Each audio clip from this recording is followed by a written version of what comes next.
8 years ago, the music world lost Tom Petty, a rock and roll legend who sold over 80 million records worldwide. He gave us anthems like Free Fallin' and I Won't Back Down that still play on radios today. But behind the success and the fame was a man who battled personal demons throughout his entire life. This is the story of how childhood trauma, addiction, and chronic pain shaped one of America's greatest songwriters, and how his final tour ended in an accidental tragedy that sparked an important national conversation. Tom Petty's story begins in Gainesville, Florida, where he grew up in a house filled with fear and violence. His father, Earl Petty, was an alcoholic insurance salesman who didn't support his son's love for music, but the lack of support was the least of Tom's problems. Earl was physically abusive, and the young boy endured severe beatings that left lasting scars, both physical and emotional. In his biography, Petty described how his father would come home, take off his belt, and beat him until he was covered in welts from head to toe. This wasn't discipline. This was abuse that no child should ever experience. For Tom, picking up a guitar wasn't just about making music. It was about survival. It was his way of escaping the violence at home and creating something beautiful out of all that pain. His biographer, Warren Zanes, noted that Petty transformed his anger and hurt into incredible rock and roll. But that childhood trauma never really left him. It shaped how he saw the world, how he dealt with authority, and how he handled stress throughout his entire career. If you're enjoying learning about the real story behind the legend, please hit that subscribe button and drop a comment below. What do you think about how childhood experiences shape who we become as adults? Let us know your thoughts. The scars from his past showed up in unexpected ways. In 1984, during the recording sessions for the album Southern Accents, Petty was frustrated with how things were going.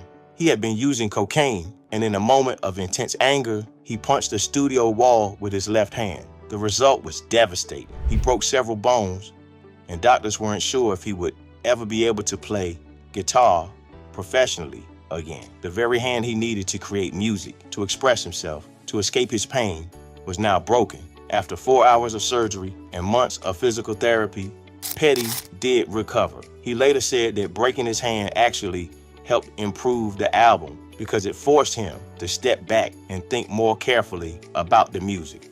Out of that difficult period came Don't Come Around Here No More, one of the band's biggest hits. But the incident revealed something important about Petty's struggles. When things got hard, when pressure built up, his response could be self-destructive. This pattern would repeat itself throughout his life. In 1974, Tom married Jane Benyo. The marriage would last 22 years, but Petty later described it as hell. He found himself in another abusive relationship, this time as an adult. The environment included mental illness, intense conflict, and drug use. It was as if he had unconsciously recreated the chaos of his childhood home. Psychologists call this repetition compulsion, where trauma survivors unknowingly seek out situations that feel familiar, even when those situations are harmful. When the marriage finally ended in 1996, Petty fell into a deep depression. He felt overwhelmed, alone, and lost. The pain was so intense that he turned to heroin to cope. For someone who had always been in control, who had built a legendary career through determination and talent, this addiction was terrifying. Petty later admitted that heroin was the first thing in his life that was bigger than him, something he couldn't control on his own.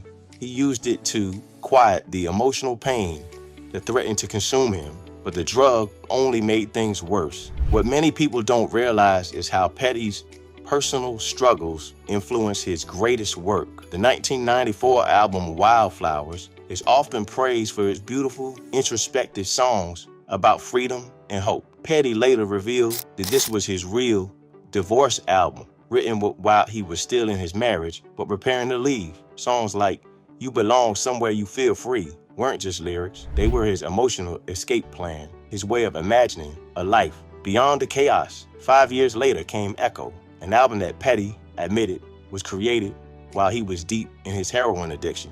He said he was only halfway there creatively and felt lucky to have survived that period. The album's darkness reflected where he was mentally and emotionally. Even the band recognized how painful the time was. They rarely performed songs from Echo in later years because the material reminded them of how close they came to losing their friend and bandmate. The album also marked the decline of bassist Howie Epstein, who eventually died from heroin addiction, making Echo a memorial to a nearly fatal chapter in the band's history.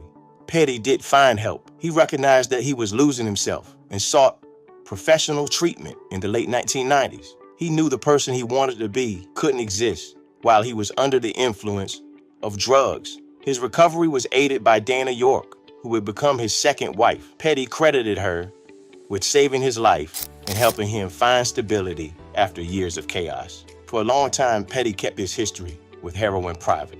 He worried that talking about it might send the wrong message to young people who looked up to him. But his biographer, Warren Zanes, convinced him that sharing his story could actually help others. In today's world where addiction carries so much stigma, Petty's story of recovery showed that anyone can struggle with substance abuse and anyone can ask for help by being honest about his past. He became a cautionary tale that could save lives. Petty's talent remained strong throughout his later years. He was a founding member of the Traveling Wilburys, alongside George Harrison, Bob Dylan, Roy Orbison, and Jeff Lynne. He collaborated with Johnny Cash and influenced countless modern artists. Bands like The Strokes and The War on Drugs borrowed elements from his signature sound. He was inducted into the Rock and Roll Hall of Fame in 2002 and named Musicare's Person of the Year in 2017, recognizing both his artistic contributions and his philanthropic work. But in his final months, Petty faced new challenges. He was dealing with emphysema, chronic knee problems, and most seriously, a fractured hip.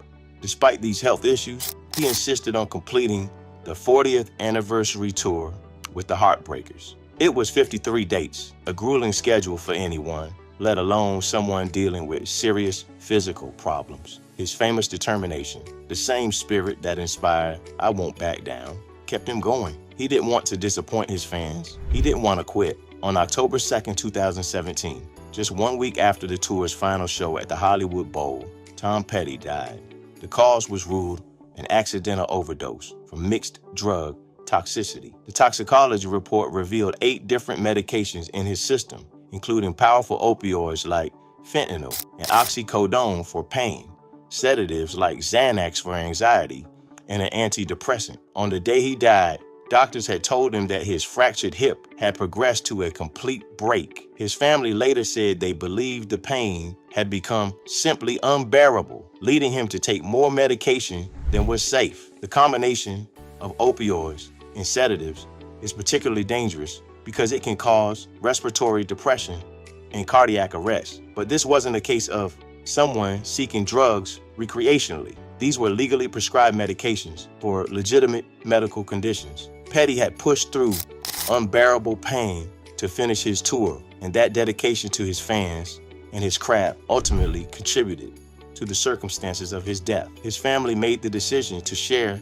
the autopsy results publicly to start what they called a healthy and necessary discussion about the opioid crisis. They emphasized that many people who die from overdoses start with a real injury and don't understand how dangerous these medications can be, especially when combined. By being transparent about the circumstances of Tom's death, they hope to reduce the stigma around accidental overdoses and help others avoid the same tragedy. Tom Petty's death became a symbol of a larger problem in America. The opioid crisis has affected millions of families, often starting with legitimate pain that doctors tried to manage with powerful medications. His story highlighted the need for better pain management options, clearer communication about medication risks, and more compassion for those struggling with chronic pain and addiction. Looking back at Tom Petty's life, we see a man who turned his deepest pain into timeless art.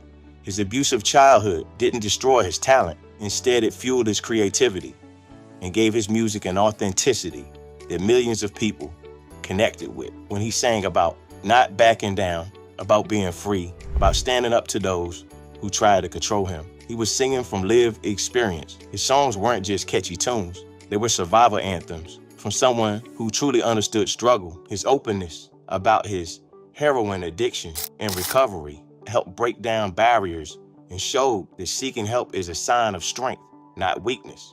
And even in death, his family's decision to be honest about the circumstances sparked important conversations that may have saved lives. Tom Petty remains one of the great American songwriters, an artist whose complexity and humanity make his music even more powerful. His legacy isn't diminished by his struggles.